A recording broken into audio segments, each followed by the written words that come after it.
What's going on YouTube? Today I wanted to do a video on or stream. I'm not recording a video, I'm live about the latest Andor episodes, which I thought were very good. Um but before I get into that, I kind of want to talk about sort of the continuity here because a lot of people have been kind of concerned over it.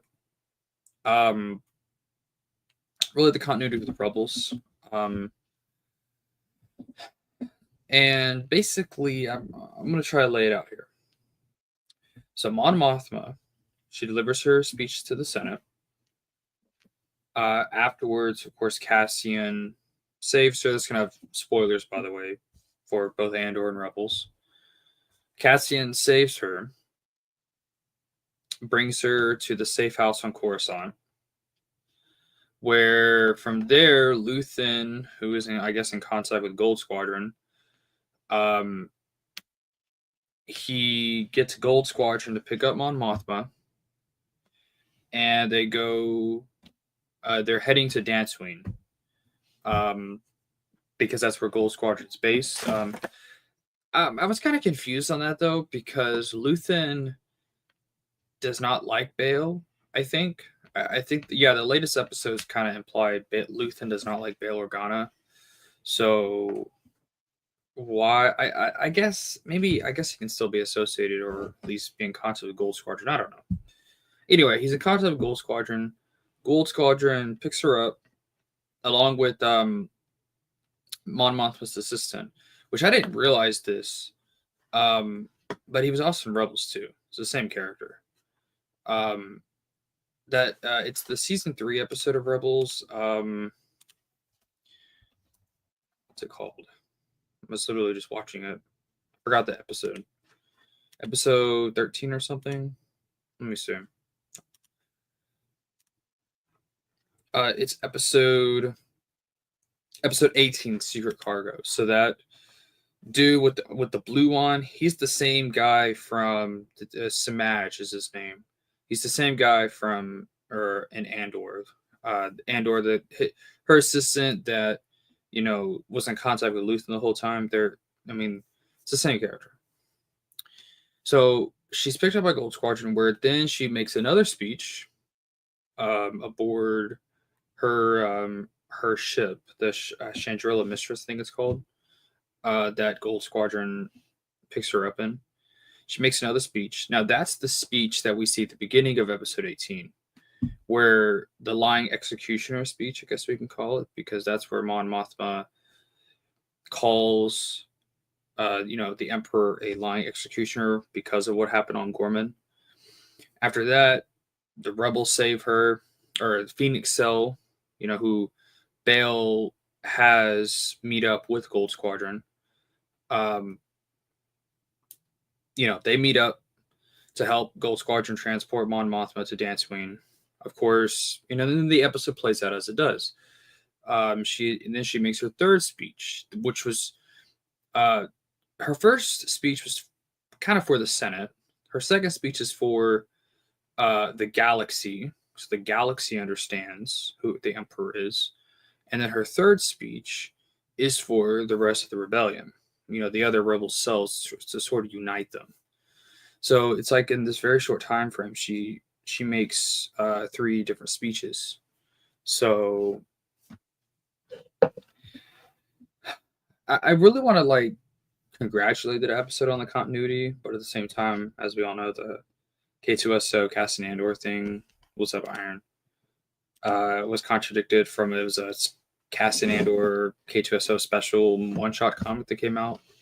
I think it was few years after Rogue One. I don't remember when it came out, but there are 2 in the canon now. There are 2 conflicting accounts as to how Cassian and K2SO met. But besides that,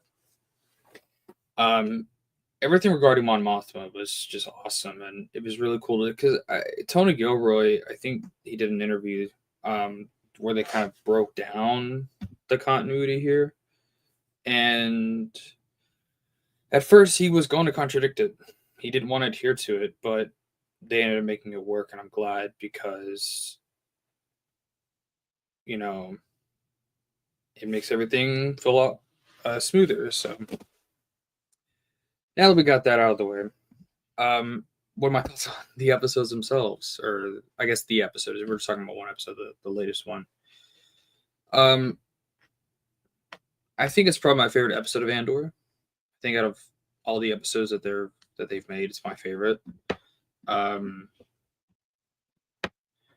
so yeah, I think in fact it's probably the best episode of live action Disney Star Wars. So it was very good.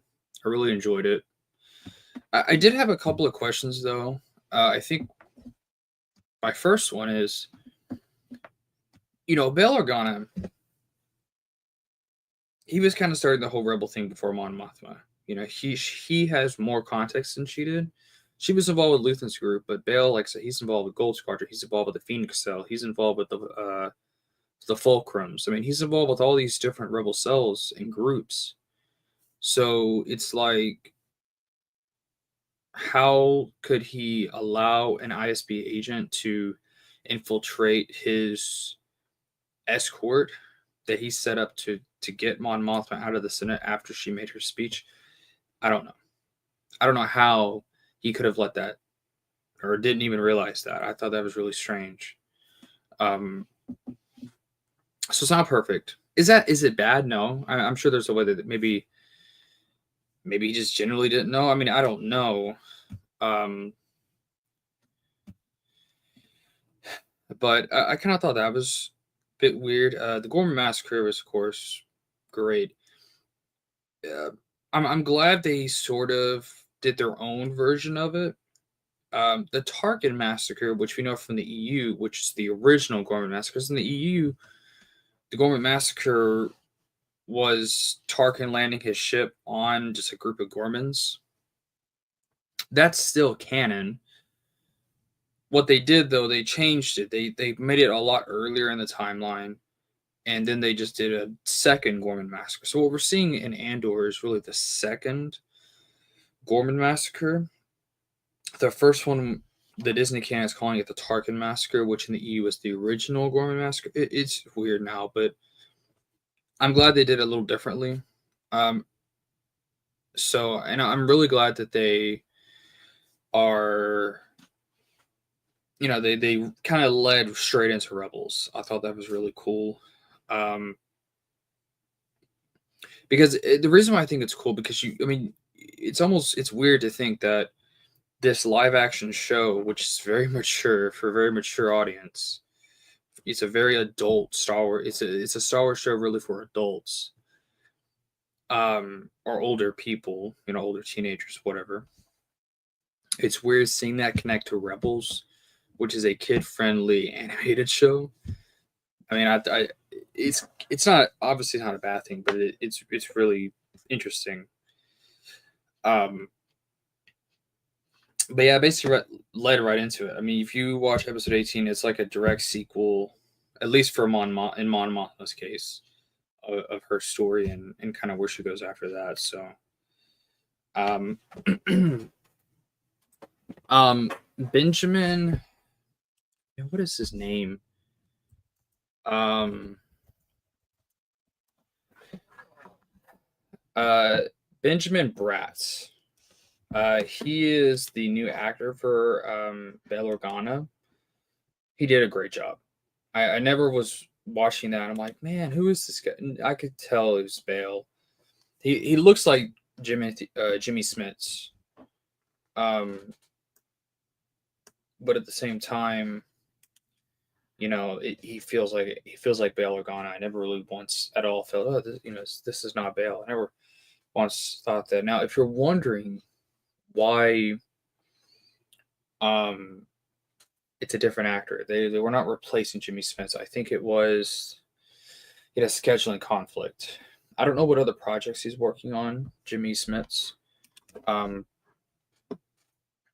it's I think it was a scheduling conflict. Um, but I thought Benjamin Bratt did a pretty good job. didn't have any issues with that. I mean, he's a great. I think I've not really seen anything else with him, but from what I've heard people say, he's a great actor. So, and I can definitely tell he did a very good job portraying Bale. So yeah, I mean, it just felt like Star Wars. I mean, it really did, and that's something I can't say about every Disney Star Wars product. This is generally the only good live action Star Wars show, save for um, Mando season one.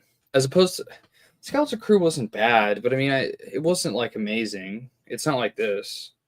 But that was also a very low risk, sort of. It was a very much a child friendly Star Wars show. It was meant for younger audiences, but yeah, Andor continues to be the black sheep of Star Wars. Yep, it's very very good.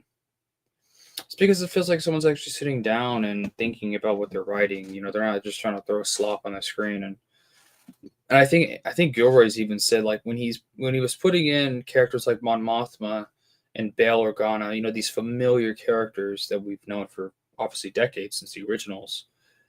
He was not doing it just to, hey, you remember these guys? He's doing it because they belong in the story. They belong in the story he's trying to tell. And I always look at the Book of Boba Fett, the episode with Luke in it, and it's like, does Ahsoka belong here? Like, why is she here? Does she belong here? No, she doesn't. She does not belong there. Does Luke belong there? I mean, you can make an argument for that. Definitely, it makes more sense for him to be there as opposed to Ahsoka.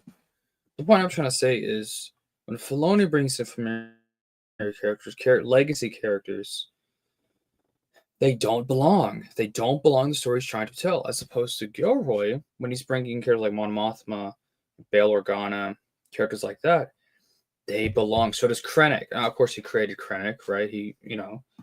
This is a prequel of a really Krennic's main story, which is Rogue One, but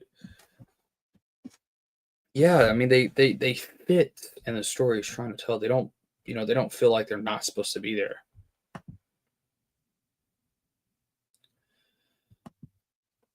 Yep. Yeah, for sure, man. Like, I think when Mon Mothma was doing her speech, it really, I mean, I wanted to cheer. I mean, man, it was just awesome, dude, and it was just awesome. It was so cool to see that. Now, for these last few episodes, I think they take place. Well, they have to take place in 1 BBY, or yeah, 1 B. No, it's 0 BBY. It should be 0 BBY. It should be the year of a Battle of Yavin. So, because it's supposed to lead right into Rogue One. But yeah, I mean, it's. I'm very interested to see what they're going to do with that. And one of the things that I was hoping for in this series, or this season, and I definitely got it, is connections with Rebels, because I mean these stories, or at least this particular arc, kind of coincided with Rebels. So I mean it was really cool that Gilroy did that. I know I keep saying that over and over again, but I know a lot of people actually went back and rewatched that episode because of Andor, led right into it. I mean, you just don't see that much anymore. And for all the people out there who are like praising Andor, oh, the continuity is great. That's exactly why EU fans are always crying about continuity. Because when it's done so well, like this particular example, I mean, it just makes you feel like everything here is connecting, everything is a part of a larger narrative. And that's exactly why continuity is important, because it's supposed to be an overarching narrative. It's supposed to be connected because it's the same universe, and it's in the same galaxy. It's happening at the same well. In this case, it's happening at the same time. So that's why continuity is important. So I mean, and I'm glad Disney canon is adhering to canon. Now at the same time, it's like, well, in that very same episode, they did contradict how Cassian and and K2 met, but I mean, I don't really know. So, so at the same time, this episode's also kind of a critique of Disney canon. I know people have told me, well, it doesn't matter. It's a one-shot comic. No one, no one cares about it. It's like, well, I mean, if no one cares about it, no one would complain about it. I mean, it's just that simple. No one would complain if no one read it. But anyway, it was great stuff. I can't wait for the last three episodes. I think I don't think those last three episodes will be as good as these episodes have been. I don't think they will. I don't really know what kind of story they could tell. Maybe, I mean, clearly there's a story there because Gilray, there's episodes, but I don't know. I'm interested to see what they're gonna do with it.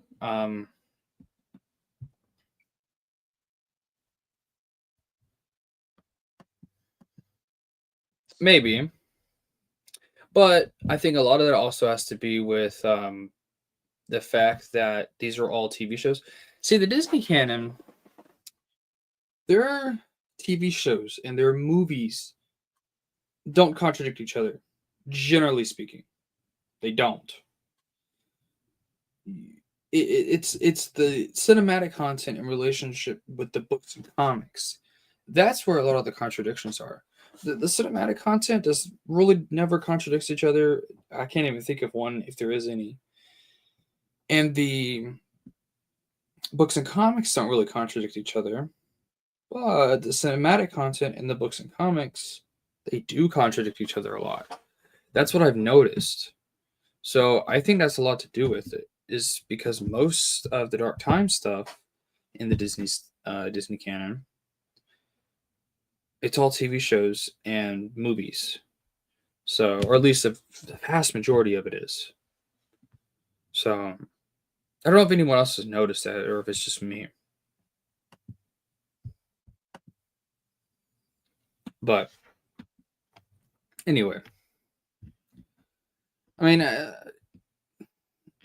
don't know. It's just I always think of that article every time I see a contradiction in Disney canon.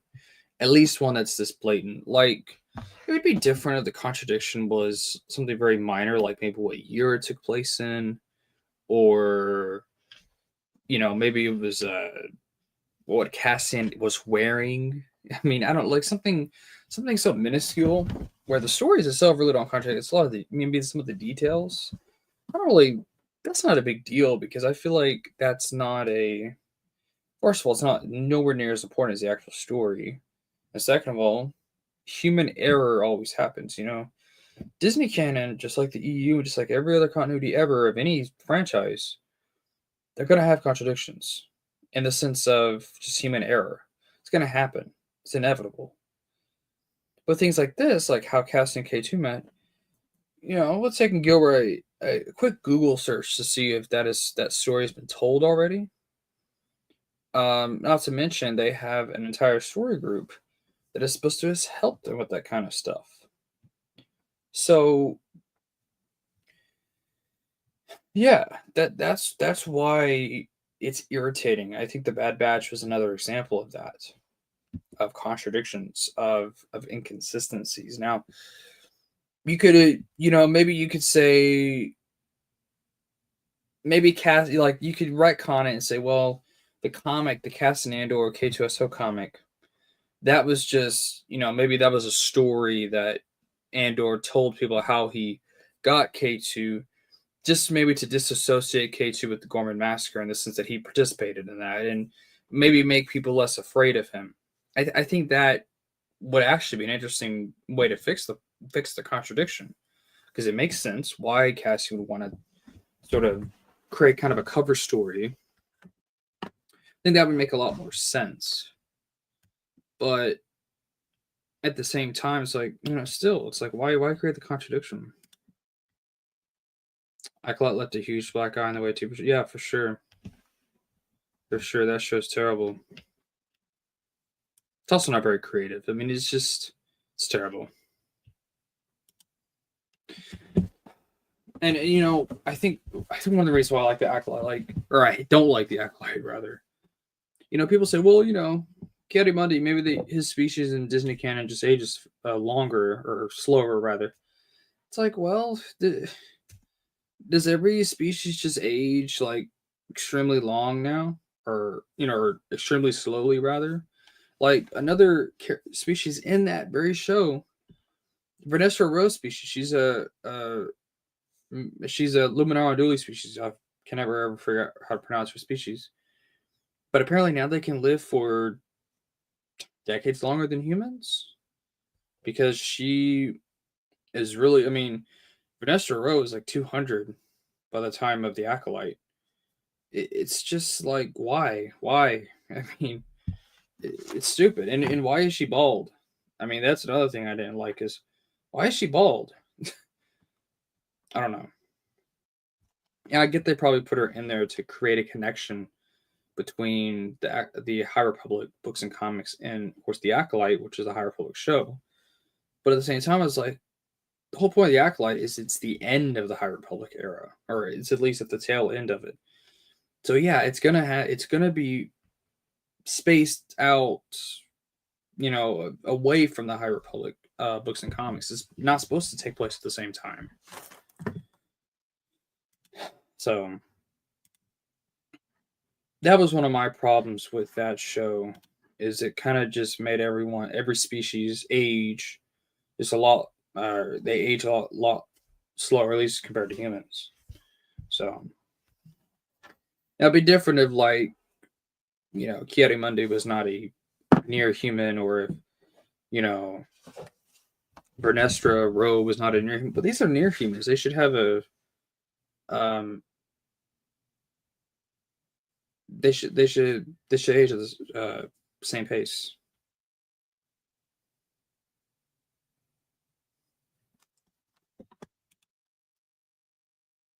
I would imagine the accountants at Disney, if they haven't already, want the High Republic project canceled. I think they're about to do they're actually about to end that.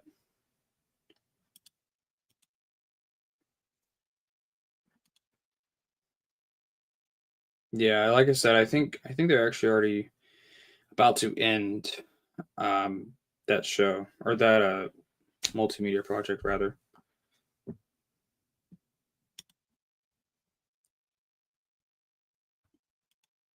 Yeah, what a great scene, right?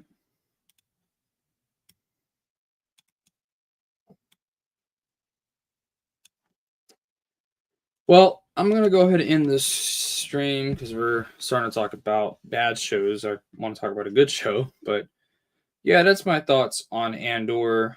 I thought it was great. Now, I've seen people saying that it's like the best Star Wars since Empire, and it's like, whoa, hang on a minute. No, it's not. There are better stories. Return of the Jedi being one of them, but it's one of the best Star Wars products for sure. I mean, there's no doubt about that. But in terms of it being, better than anything since Empire, yeah, there's a whole bunch of books I can mention and comics I could mention and a couple of movies I can mention. But anyway, that's my thoughts on Andor. Thank y'all very much for watching. Yep, there you go. Anyway, may the force be with y'all. You have a good one.